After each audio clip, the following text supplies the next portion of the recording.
Guys, ಈಗಷ್ಟೇ ಬಂದಿರತಕ್ಕಂಥ update ಏನಪ್ಪಾ ಅಂತಂದ್ರೆ ಅಶ್ವಿನಿ ಗೌಡ ಮತ್ತೆ ಗಿಲ್ಲಿ ನಟ ಇವರಿಬ್ಬರಿಗೂ ಕೂಡ ವೋಟಿಂಗ್ಸ್ ಅಲ್ಲಿ ಸಿಕ್ಕಾಬಟ್ಟೆ ಕಾಂಪಿಟೇಷನ್ ಇದೆ ಅಂತಂದೇಳಿ ಒಂದು ಮಾಹಿತಿ ಬಂದಿದೆ. ಇನ್ನು ಸಣ್ಣ ಒಂದು ಸುಳಿವು ಜೊತೆಗೆ ಇನ್ನೊಂದಷ್ಟು ಸುಳಿವುಗಳು ಸಿಕ್ಕಿದೆ. ಟಾಪ್ 1, ಟಾಪ್ 2, ಟಾಪ್ 3, ಟಾಪ್ 5 ಇಷ್ಟು ಜನ ಯಾರ್ಯಾರು ಇರ್ತಾರೆ, ಟಾಪ್ 5 ಅಲ್ಲಿ ಯಾರು ಇರ್ತಾರೆ, ಟಾಪ್ 6 ಅಲ್ಲಿ ಯಾರು ಹೋಗ್ತಾರೆ ಅನ್ನೋ ಒಂದು ಸಣ್ಣ ಮಾಹಿತಿ ಸಿಕ್ಕಿದೆ. ಬಟ್ ಅದೇ ಖಚಿತನೋ ಅಥವಾ ಡೌಟ್ ಅಲ್ಲಿದೆನೋ ಇನ್ನು ಗೊತ್ತಿಲ್ಲ. ಒಟ್ಟಿನಲ್ಲಿ ಈ ಒಂದು ಮಾಹಿತಿ ಪ್ರಕಾರ, ಈ ಒಂದು ವೆಬ್ಸೈಟ್ ಪ್ರಕಾರ ಈ ಒಂದು ಅಪ್ಡೇಟ್ ಬಂದಿದೆ. ನೋಡೋಣ, ಅದ್ರ ಬಗ್ಗೆ ನಾನು ನಿಮಗೆ ಡೀಟೇಲ್ಸ್ ಆಗಿ ಎಕ್ಸ್ಪ್ಲೈನ್ ಮಾಡ್ತಾ ಹೋಗ್ತೀನಿ. ದಯವಿಟ್ಟು ಯಾರು ಕೂಡ ವಿಡಿಯೋನ ಪಾಸ್ ಮಾಡದೆ ಕೊನೆಯವರೆಗೂ ಕಾಮಾಗಿ ನೋಡಿ. ಯಾಕೆಂದ್ರೆ ಇದೇ ಕೊನೆಯ ವಿಡಿಯೋ ಬಿಗ್ ಬಾಸ್ ಬಗ್ಗೆ, ಬಿಗ್ ಬಾಸ್ ಸೀಸನ್ 12 ಸಂಬಂಧಪಟ್ಟ ಹಾಗೆ ನಾನು ಮಾಡ್ತಿರ್ತಕ್ಕಂಥ ಕೊನೆಯ ವಿಡಿಯೋ. ಹಾಗಾಗಿ ಯಾರು ಕೂಡ ಮಿಸ್ ಮಾಡದೆ ಈ ಒಂದು ವಿಡಿಯೋನಾದ್ರೂ ಅಟ್ಲೀಸ್ಟ್ ಕಾಮಾಗಿ ನೋಡಿ ಅಂತ ಕೇಳ್ಕೊಂತೀನಿ. ಅಫ್ಕೋರ್ಸ್ ಇಷ್ಟು ದಿನ ನೋಡಿದ್ದೀರಾ, ಇದನ್ನು ನೋಡ್ತೀರಾ ಅಂತ ನಂಬಿದ್ದೀನಿ. ಈಗ ಮೊದಲನೇದಾಗಿ ಅಶ್ವಿನಿ ಗೌಡ ಮತ್ತೆ ಗಿಲ್ಲಿ ನಟ ಇವರಿಬ್ರಿಗೂ ಕೂಡ ಸಖತ್ ಪೈಪೋಟಿ ಇದೆ ಅಂತೆ. ಎಷ್ಟರ ಮಟ್ಟಿಗೆ ಪೈಪೋಟಿ ಇದೆ ಅಂತಂತಂದ್ರೆ ಇವತ್ತು ಬೆಳಿಗ್ಗೆ ಅಂದರೆ ಭಾನುವಾರ ಬೆಳಿಗ್ಗೆವರೆಗೂ ಕೂಡ ವೋಟಿಂಗ್ ಓಪನ್ ಅಲ್ಲಿತ್ತು. ಸೊ ಹಾಗಾಗಿ ಈಗ ಕ್ಲೋಸ್ ಆಗೋಗಿದೆ. ಸೊ ಸುದೀಪ್ ಸರ್ ಆಲ್ರೆಡಿ ನಿನ್ನೆ ಒಂದು ಅಪ್ಡೇಟ್ ಕೊಟ್ಟಿರೋ ಪ್ರಕಾರ 37 ಕೋಟಿ ಓಟ್ಗಳ ಸರ್ದಾರ ಯಾರಾಗಿರ್ತಾರೆ ಅದಕ್ಕೆ ಸಂಬಂಧಪಟ್ಟಾಗ ನಾನು ಆಲ್ರೆಡಿ ಇನ್ಸ್ಟಾಗ್ರಾಮಲ್ಲಿ ಕೂಡ ನಾನೊಂದು ವಿಡಿಯೋ ಮಾಡಿ ನಿನ್ನೆ ಅಪ್ಲೋಡ್ ಮಾಡಿದ್ದೆ. ಆ ಒಂದು ಪ್ರೊಮೋ ಕೂಡ ಬಂತು, ನಿನ್ನೆ ಎಪಿಸೋಡ್ನ ಎಲ್ಲರೂ ಕೂಡ ನೋಡಿದ್ರಿ. ಸೊ ಈ ಒಂದಷ್ಟು ವಿಚಾರಗಳಿಗೆ ಸಂಬಂಧಪಟ್ಟಾಗ ನಾವು ಡಿಸ್ಕಷನ್ ಮಾಡೋದಕ್ಕಿಂತ ಮುಂಚೆ ನಿನ್ನೆ ಎಪಿಸೋಡ್ ಬಗ್ಗೆ ಸ್ವಲ್ಪ ಮಾತಾಡಬೇಕಾಗುತ್ತೆ. ಯಾಕೆ ಆ ಒಂದು ಮಾತುಕತೆ ಅಂತಂದ್ರೆ, ಸುದೀಪ್ ಸರ್ ತಪ್ಪಾಗಿ ಮಾತಾಡಿದ್ದಾರೆ ಅನ್ನೋ ಒಂದು ಕೊನೆಯ ಬೈಟ್. ಬಿಗ್ ಬಾಸ್ ಸೀಸನ್ 12 ಅಲ್ಲಿ ಸುದೀಪ್ ಸರ್ ತಪ್ಪಾಗಿ ಮಾತಾಡದಂತ ಕೊನೆಯ ಮಾತು ಯಾವುದು? ಅದೇ ನಮ್ಮ ಕೆಲಸ ನಾವು ಏನದು, ನಿಮ್ಮ ಕೆಲಸ ನೀವು ನೋಡ್ಕೊಳ್ಳಿ, ಕಿಚ್ಚನ ಚಪ್ಪಾಳೆ ಬಗ್ಗೆ ನಿಮ್ಗೆ ಯಾಕೆ ಬೇಕು, ನೀವು ಯಾಕೆ ಅದನ್ನ ತಲೆಗೆ ಹಾಕೊಂತೀರಾ ಅನ್ನೋದು ಒಂದು.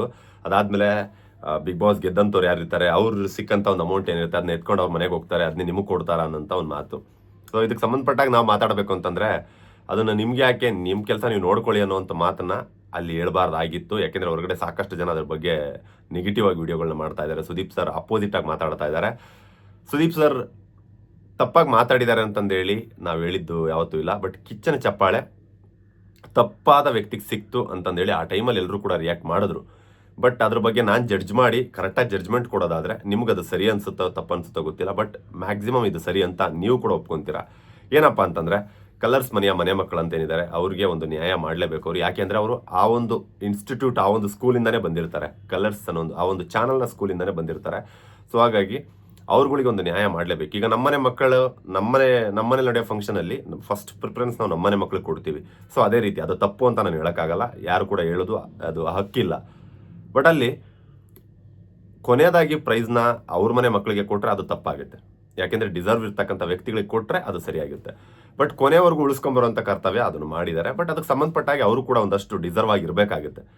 ಈಗ ಧನುಷ್ ವಿಚಾರಕ್ಕೆ ಬಂದರೆ, ಅವರು ಓನ್ ಆಗಿ ಅವ್ರದ್ದೇ ಆದಂಥ ಒಂದು ಪೊಟೆನ್ಷಿಯಲ್ ಮೂಲಕ, ಅವ್ರದ್ದೇ ಆದಂಥ ಒಂದು ಎನರ್ಜಿ ಮೂಲಕ, ಅವ್ರದ್ದೇ ಆದಂಥ ಒಂದು ಟಾಸ್ಕ್ ಮಾಸ್ಟರ್ ಅನ್ನೋ ಒಂದು ಬಿರುದನ್ನು ತಗೊಂಡು ಕೊನೆಯವರೆಗೂ ಬಂದಿದ್ದಾಗಿದೆ. ಬಟ್ ಧ್ರುವಂತ್ ಅವರು ಸ್ಟಾರ್ಟಿಂಗಿಂದ ನೆಗೆಟಿವ್ ಆಗಿರ್ತಕ್ಕಂಥ ಹೆಸರನ್ನ ತೊಗೊಂಡು ಬಂದರು. ಸ್ಟಾರ್ಟಿಂಗಲ್ಲಿ ತುಂಬ ಚೆನ್ನಾಗಿ ಕಾಮಾಗಿ ಒಬ್ಬ ಬುದ್ಧಿವಂತ ಅಂತ ಅನ್ಸ್ಕೊಂಡಂಥ ವ್ಯಕ್ತಿ ಮಿಡಲಲ್ಲಿ ಕೆಟ್ಟವ್ರು ಆಗ್ತಾರೆ, ಅದಾದ್ಮೇಲೆ ಸೈಕೋ ಆಗ್ತಾರೆ, ಅದಾದ್ಮೇಲೆ ಕೊನೆಯದಾಗಿ ಅವರು ಹೆಸರು ಮಾಡ್ಕೊಳ್ಳೋದಕ್ಕೆ ಒಂದು ಹೆಲ್ಪ್ ಆಗುತ್ತೆ. ಅದು ಒಂದಷ್ಟು ಟ್ರೋಲ್ ಪೇಜ್ ಅವರು ಅವ್ರ ಪರವಾಗಿ ನಿಂತು ಅವ್ರನ್ನ ಒಂಥರ ಒನ್ ಮ್ಯಾನ್ ಆರ್ಮಿ ಅನ್ನೋ ಥರ ಶೋ ಮಾಡಿದ್ದಕ್ಕೆ.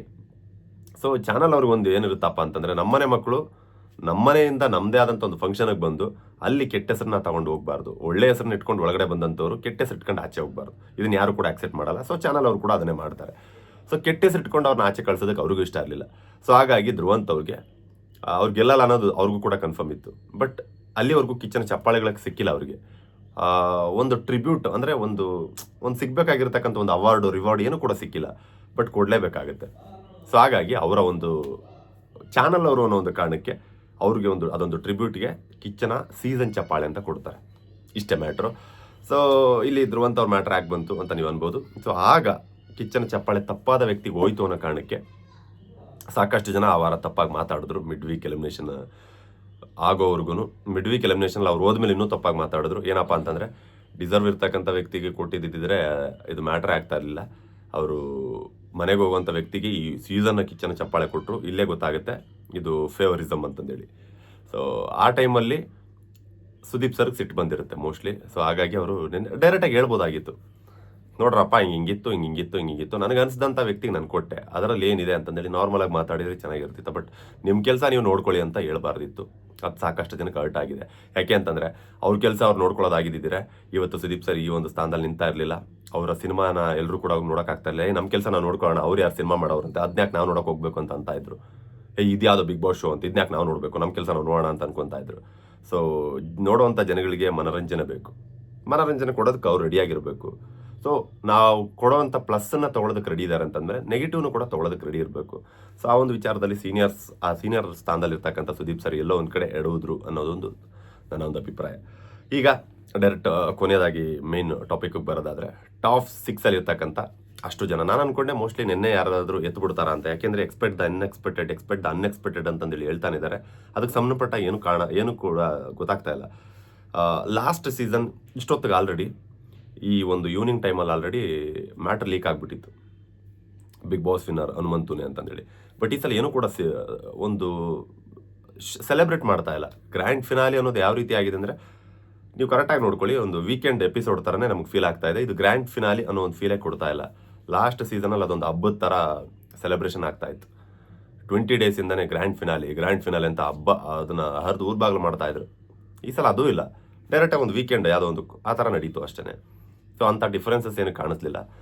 ಗೊತ್ತಿಲ್ಲ ಏನೇನಾಗುತ್ತೆ ಅಂತಂದೇಳಿ ಇವತ್ತು ಸಂಜೆ ನೋಡಬೇಕಾಗುತ್ತೆ. ಬಟ್ ಈಗ ಉಳಿದಿರ್ತಕ್ಕಂಥ ನಾನೀಗ ಗಿಲ್ಲಿ ಮತ್ತು ಅಶ್ವಿನಿ ಗೌಡ ಅವರ ವೋಟಿಂಗ್ಸಲ್ಲಿ ಯಾಕೆ ಕಾಂಪಿಟೇಷನ್ ಇದೆ ಅಂತ ಹೇಳಿದೆ ಅಂತ ಸ್ನೇಹಿತರೆ, ಅಶ್ವಿನಿ ಗೌಡ ಅವ್ರಿಗೆ ತಮಿಳ್ನಾಡು ಮತ್ತು ಹೈದರಾಬಾದ್ ಕಡೆಯಿಂದ ಆ ಭಾಗದ ಜನರ ಕಡೆಯಿಂದ ಫೇಕ್ ವೋಟ್ಸ್ ಅಂದರೆ ಹೇಳಿ ದುಡ್ಡು ಕೊಟ್ಟು ಹಾಕ್ಸ್ತಾ ಇರ್ತಕ್ಕಂಥದ್ದು, ಓಟ್ ಹಾಕ್ಸಿ ಆ ಥರ ಹೊರಗಡೆ, ಯಾಕಂದರೆ ಇಲ್ಲಿ ಅವರೆಲ್ಲ ಹಾಕಲ್ಲ ಅನ್ನೋ ಕಾರಣಕ್ಕೆ ಹೊರಗಡೆಯಿಂದ ಎಲ್ಲ ಅವರಿಗೆ ವೋಟಿಂಗ್ಸ್ಗಳನ್ನ ಹಾಕ್ಸ್ತಾ ಇದ್ದಾರಂತೆ. ಸೊ ಹಾಗಾಗಿ ಸಾಕಷ್ಟು ಜನಕ್ಕೆ ಇರ್ತಕ್ಕಂಥ ಡೌಟ್ ಏನಪ್ಪ ಅಂತಂದರೆ ಅಶ್ವಿನಿ ಗೌಡ ಅವರು ಗೆಲ್ಲಬಹುದು ಅಂತಂದೇಳಿ. ಬಟ್ ನಾನು ಇಲ್ಲಿ ಒಂದು ಕ್ಲಾರಿಟಿ ಕೊಡೋಕ್ಕೆ ಇಷ್ಟಪಡ್ತೀನಿ. ಇಲ್ಲಿ ಇದೇ ಒಂದು ಈ ಸಲದ ಒಂದು ಸೀಸನಲ್ಲಿ 2 ಪಾಯಿಂಟ್ಗಳನ್ನ ನಾವು ಅಬ್ಸರ್ವ್ ಮಾಡ್ಬೋದು. ಒಂದು ಜನಬಲ, ಇನ್ನೊಂದು ಹಣಬಲ. ಈ ಹಣಬಲ ಇರ್ತಕ್ಕಂಥದ್ದು ಅಶ್ವಿನಿ ಮ್ಯಾಮ್ಗೆ, ಜನಬಲ ಇರ್ತಕ್ಕಂಥದ್ದು ಗಿಲ್ಲಿಗೆ. ಸೊ ಈ ಸೀಸನಲ್ಲಿ ಗಿಲ್ಲಿ ಗೆದ್ದರೆ ಅದು ಜನಬಲ ಗೆದ್ದಂಗೆ, ಇಲ್ಲ ಅಂದರೆ ಅಶ್ವಿನಿ ಅವ್ರು ಗೆದ್ದರೆ ಹಣಬಲ ಗೆದ್ದಂಗೆ. ಇಷ್ಟೇ, ಈ ಒಂದು ಡಿಫ್ರೆನ್ಸ್ನ ಅರ್ಥ ಮಾಡ್ಕೊಳ್ಳಿ. ಸೊ ಹಾಗಾದರೆ ನನಗಿನ್ನೂ ನಿನ್ನೆ ಸುದೀಪ್ ಸರ್ ಅನೌನ್ಸ್ ಮಾಡೋ ಅಷ್ಟರಲ್ಲಿ ಆಲ್ರೆಡಿ 37 ಕೋಟಿ ಅಂತ. ಸೊ 37 ಕೋಟಿ ನನಗೆ ಆಲ್ರೆಡಿ ನಿನ್ನೆ ಒಂದು ಇನ್ಸ್ಟಾಗ್ರಾಮ್ ವಿಡಿಯೋದಲ್ಲಿ ನಾನೇ ಹೇಳಿದ್ದೆ, 37 ಕೋಟಿ ಜನಸಂಖ್ಯೆನೇ ಇಲ್ಲ, ಇರೋದೊಂದು 7 ಕೋಟಿ 7.5 ಕೋಟಿ ಜನ. ಅಷ್ಟು ಓಟ್ ಹೆಂಗೆ ಬಂತು ಅಂತ ನೀವು ಕಾಮಾಗಿ ನೋಡ್ಕೊಳ್ಳೋದಾದರೆ, ಕಾಮಾಗಿ ಥಿಂಕ್ ಮಾಡೋದಾದರೆ, ಅಲ್ಲಿ ಒಬ್ಬೊಬ್ಬರಿಗೆ 99 ವೋಟ್ಸ್ ಅವೈಲಬಲ್ ಇದೆ, ಹಾಕುವಂಥ ಒಂದು ಅವಕಾಶ ಇದೆ. ಸೊ ಅವರು ಹಾಕ್ಬೋದು. ಸೊ ಒಬ್ಬ ವ್ಯಕ್ತಿ 99 ಅಂದರೆ 100 ಅಂತ ಅಂದ್ಕೊಳ್ಳಿ. ಒಬ್ಬ ವ್ಯಕ್ತಿ 100 ವೋಟ್ಗಳನ್ನ ಹಾಕ್ತಾನೆ ಅಂತಂದರೆ 10 ಜನ ಹಾಕಿದ್ರೆ ಅಲ್ಲೇ 1000 ಆಗೋಯ್ತು. ಸೊ ಅದನ್ನು ಮಲ್ಟಿಪಲ್ ಮಾಡ್ತಾ ಹೋಗಿ ನಿಮಗೆ ಗೊತ್ತಾಗುತ್ತೆ. ಸೊ ರಿಸಲ್ಟ್ ಸಿಗುತ್ತೆ ಡೆಫಿನೆಟ್ಲಿ. 37 ಕೋಟಿ ಓಟು ಮ್ಯಾಟ್ರೇ ಅಲ್ಲ. ಸೊ ಈಗ ಆಲ್ರೆಡಿ ಗಿಲ್ಲಿಗೆ 1 ಲಕ್ಷ ಫ್ಯಾನ್ ಫಾಲೋಯಿಂಗ್ ಇಟ್ಕೊಂಡು ಒಳಗಡೆ ಹೋದಂಥವನು 1 ಮಿಲಿಯನ್ ಮಾಡ್ಕೊಂಡಿದ್ದಾನೆ. ಆಲ್ಮೋಸ್ಟ್ ಈಗ 1.1 ಆಗಿರ್ಬೋದು ಅನಿಸುತ್ತೆ. ಅಂದರೆ 1 ಮಿಲಿಯನ್ ಅಂತಂದರೆ 10 ಲಕ್ಷ ಜನನು 100 ಓಟ್ ಹಾಕಿದ್ರೆ ಅದನ್ನು ಮಾಡಿ ನೋಡಿ, ನಿಮ್ಗೆ ಅಲ್ಲೇ ರಿಸಲ್ಟ್ ಸಿಕ್ಬಿಡುತ್ತೆ. ಸೊ ಹಾಗಾಗಿ 37 ಕೋಟಿ ನಮ್ಮ ಕರ್ನಾಟಕದಲ್ಲಿ ಇಲ್ವೇ ಇಲ್ಲ. ಇದು ಫೇಕಾಗಿ ಅನೌನ್ಸ್ ಮಾಡಿದ್ರು, ಫೇಕ್ ಜಡ್ಜ್ಮೆಂಟು, ಸುಮ್ಮನೆ ಹೈಪ್ ಕ್ರಿಯೇಟ್ ಮಾಡಿದ್ರು, ಏನು ಅರ್ಧ ಇಂಡಿಯಾದವ್ರು ಹಾಕ್ಬಿಟ್ರ ಹಂಗೆ ಅಂತಂದೇಳಿ. ಈ ಮಾತನ್ನು ಕೇಳಿದಾಗ ನನಗೆ ಬಂದಿದ್ದ ಡೌಟ್ ಅದೇನೆ. ಯಾಕೆಂದರೆ ಅಶ್ವಿನಿ ಅವರಿಗೆ ಹೊರಗಡೆ ಹೈದ್ರಾಬಾದ್ ಮತ್ತು ತೆಲುಗು ತಮಿಳ್ ಕಡೆಯಿಂದೆಲ್ಲ, ಹೈದ್ರಾಬಾದ್ ತಮಿಳ್ನಾಡು ಕಡೆಯಿಂದೆಲ್ಲ ಇವರಿಗೆ ವೋಟಿಂಗ್ಸ್ ಬರ್ತಾ ಇದೆ ಅಂತ ಕೇಳ್ಪಟ್ನಲ್ಲ, ಮೋಸ್ಟ್ಲಿ ಆ ರೀತಿ ಏನಾದರೂ ಆಗ್ಬಿಡುತ್ತಾ ಅಂತ. ಬಟ್ ಗಿಲ್ಲಿಯ ಒಂದು ಕ್ರೇಜ್ನ ನೋಡಿದಾಗ ನನಗೆ ಡೆಫಿನೆಟ್ಲಿ 37 ಕೋಟಿಗಿಂತ ಅಧಿಕ ಇರ್ತಕ್ಕಂಥ ವೋಟಿಂಗ್ಸ್ ಏನಿದೆ ಅದು ಡೆಫಿನೆಟ್ಲಿ ಗಿಲ್ಲಿದೆ ಅಂತ ಕನ್ಫರ್ಮ್ ಆಯಿತು. ಯಾಕೆ ಅಂತಂದರೆ ಇದಕ್ಕೆ ಸಂಬಂಧಪಟ್ಟ ಹಾಗೆ ನಿನ್ನೆ ಒಂದು ಕ್ಲೂ ಕೂಡ ಬಿಗ್ ಬಾಸ್ ಮನೇಲಿ ಸಿಕ್ತು. ನೀವು ಅಬ್ಸರ್ವ್ ಮಾಡಿರ್ಬೋದು, ನಿನ್ನೆ ಬಿಗ್ ಬಾಸ್ ಮನೇಲಿ ಎಲ್ಲರ ಫ್ಯಾನ್ಸ್ ಸೆಲೆಬ್ರೇಟ್ ಮಾಡೋದನ್ನ ಒಂದು ಪ್ರೊಮೋಗಳನ್ನ ಹಾಕಿದ್ರು, ನೀವು ನೋಡಿರ್ತೀರ. ಆ ಪ್ರೊಮೋದಲ್ಲಿ ನೀವು ಕರೆಕ್ಟಾಗಿ ಇನ್ನೊಮ್ಮೆ ನೆನಪು ಮಾಡ್ಕೊಳ್ಳಿ. ಸ್ಟಾರ್ಟಿಂಗಲ್ಲಿ ಗಿಲ್ಲಿದು ಎಷ್ಟು ಸ್ಪೇಸ್ ಕೊಟ್ಟು ತೋರಿಸಿದ್ರು, ಎಷ್ಟು ಸೆಲೆಬ್ರೇಷನ್ ನಡೀತಾ ಇತ್ತು, ಕಟ್ಔಟ್ ಇತ್ತು, ಬ್ಯಾನರ್ ಇತ್ತು, ಫುಲ್ ಪಟಾಕಿ ಹೊಡಿತಾ ಇದ್ರು, ರೋಡಲ್ಲೆಲ್ಲ ಸೆಲೆಬ್ರೇಟ್ ಮಾಡ್ತಾ ಇದ್ರು, ಜನಗಳು ಪಟಾಕಿ ಸಿಡಿಸಿ, ದೀಪಾವಳಿ ಇಲ್ಲ ಏನಿಲ್ಲ, ಫುಲ್ ಎಲ್ಲ ಯಾವ ರೀತಿ ಅಂತಂದರೆ ಒಂಥರ ಮಾರಿ ಜಾತ್ರೆ ಥರ ನಡೀತಾ ಇತ್ತು. ಅದಾದಮೇಲೆ ನೆಕ್ಸ್ಟ್ ಅಶ್ವಿನಿ ಗೌಡ ಅವ್ರದ್ದು ಅಂಥ ಸೆಲೆಬ್ರೇಷನ್ ಏನು ಕಾಣಿಸ್ಲಿಲ್ಲ ನನಗೆ. ದುಡ್ಡು ಕೊಟ್ಟು ಯಾವುದೋ ಗಾಡಿಗಳನ್ನ ಓಡಿಸ್ದಂಗಿತ್ತು. ಅದಾದಮೇಲೆ ಕಾವ್ಯ ಅದು ಸ್ವಲ್ಪ ಫ್ಯಾನ್ ಫಾಲೋಯಿಂಗ್ ಕಾಣಿಸ್ತು ನನಗೆ. ತುಂಬ ಕಾಲೇಜ್ ಹುಡುಗರೆಲ್ಲ, ಕಾಲೇಜವರೆಲ್ಲ, ಸ್ಟೂಡೆಂಟ್ಸ್ಗಳೆಲ್ಲ ತುಂಬ ಚೆನ್ನಾಗಿ ಕಾವು ನೀನು ಗೆದ್ದು ಬರಬೇಕು ಅಂತಂದೇಳಿ ಅದೆಲ್ಲ ಸೆಲೆಬ್ರೇಟ್ ಮಾಡಿದ್ರು. ನೆಕ್ಸ್ಟ್ ರಕ್ಷಿತಾ ಶೆಟ್ಟಿಗೂ ಅಷ್ಟೇ ಒಳ್ಳೆ ಸೆಲೆಬ್ರಿಟೀಸ್ಗಳೆಲ್ಲ ವಿಶ್ ಮಾಡಿದ್ರು. ಸೊ ಇದೇ ರೀತಿ ಮ್ಯೂಟೆಂಟ್ ರಘು ಅವ್ರಿಗೂ ಅಷ್ಟೇ ಸೆಲೆಬ್ರಿಟಿಗಳು ವಿಶ್ ಮಾಡಿದ್ರು. ನಮ್ಮ ರಜತ್ ಅವರು ಕೂಡ ವಿಶ್ ಮಾಡಿದ್ರು ಮ್ಯೂಟೆಂಟ್ ರಘು ಅವ್ರು ಗೆದ್ದು ಬರಲಿ ಅಂತಂದೇಳಿ. ಸೊ ಯಾರು ಏನೇ ವಿಶ್ ಮಾಡಿದ್ರು, ಬಟ್ ನಿನ್ನೆ ಆ ಒಂದಷ್ಟು ಫ್ಯಾನ್ಸ್ ಪ್ರೊಮೋಗಳನ್ನ ನೋಡಿದಾಗ ನನಗೆ ಕನ್ಫರ್ಮ್ ಆಯಿತು, ಡೆಫಿನೆಟ್ಲಿ ಕನ್ಫರ್ಮ್ ಆಯಿತು. ನನ್ನ ಮಾತು ಸುಳ್ಳಾಗಲ್ಲ ಅಂದ್ಕೊಂಡಿದ್ದೀನಿ. ಅಪ್ಪಿ ಸುಳ್ಳಾದರೆ ಬಿಗ್ ಬಾಸ್ನ ಇನ್ನು ಮುಂದಕ್ಕೆ ನಂಬಲೇಬಾರ್ದು ಅಂತ ನಾನು ನಿಮಗೂ ಹೇಳ್ತೀನಿ. ಯಾಕೆ ಅಂತಂದರೆ ಈ ಸಲ ಬಿಗ್ ಬಾಸ್ ವಿನ್ನರ್ ಗಿಲ್ಲಿನೇ.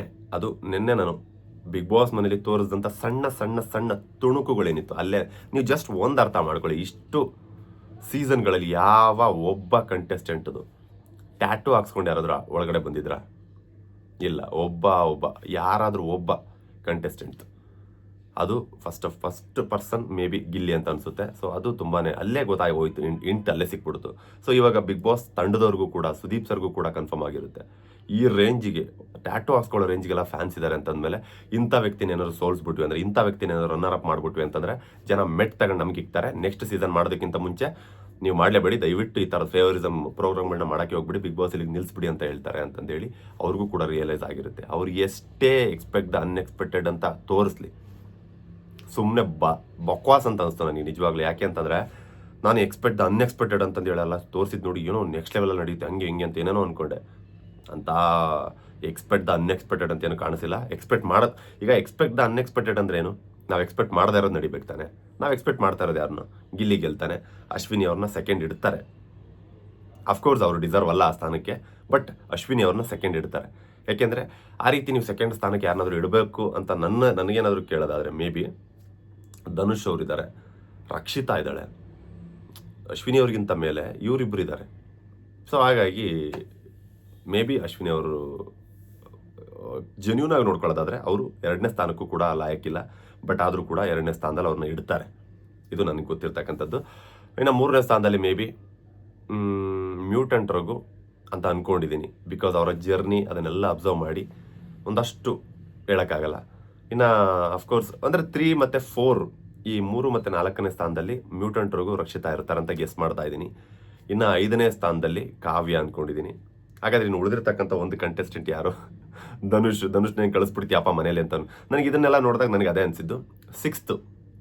6ನೇ ಸ್ಥಾನದಲ್ಲೇ ಫಸ್ಟ್ ಕಾವ್ಯ ಮನೆಗೆ ಹೋಗ್ತಾಳೆ ಅಂತ ನನಗೆ ಎಲ್ಲೋ ಒಂದು ಕಡೆ ಅನ್ನಿಸ್ತಾ ಇದೆ. ಎಲ್ಲೋ ಒಂದು ಕಡೆ 6ನೇ ಸ್ಥಾನದಲ್ಲಿ ಕಾವ್ಯ ಮನೆಗೆ ಹೋಗ್ತಾಳೆ. ಧನುಷ್ ಅವರಿದ್ದಾರೆ, ಧನುಷ್ ಅವ್ರನ್ನ ಯಾವ ಸ್ಥಾನದಲ್ಲಿ ಇಡ್ತಾರೆ ಅಂತ ಹೇಳೋಕ್ಕಾಗಲ್ಲ. ಬಿಕಾಸ್ ಅವರು ಚಾನಲ್ ಕಡೆಯಿಂದ ನೋಡ್ಕೊಳ್ಳೋದಾದರೆ ಅವ್ರನ್ನ ಟಾಪ್ 3 ಕರ್ಕೊಂಬರ್ಬೇಕು. ಅಥವಾ ಜೆನ್ಯೂನ್ ಆಗಿ ನೋಡ್ಕೊಳ್ಳೋದಾದರೆ, ಹೊರಗಡೆ ವೋಟಿಂಗ್ಸ್ ಪ್ರಕಾರನೇ ನೋಡ್ಕೊಳ್ಳೋದಾದರೆ ಟಾಪ್ 4 ಆರ್ 5 ಇರಬೇಕಾಗಿತ್ತು.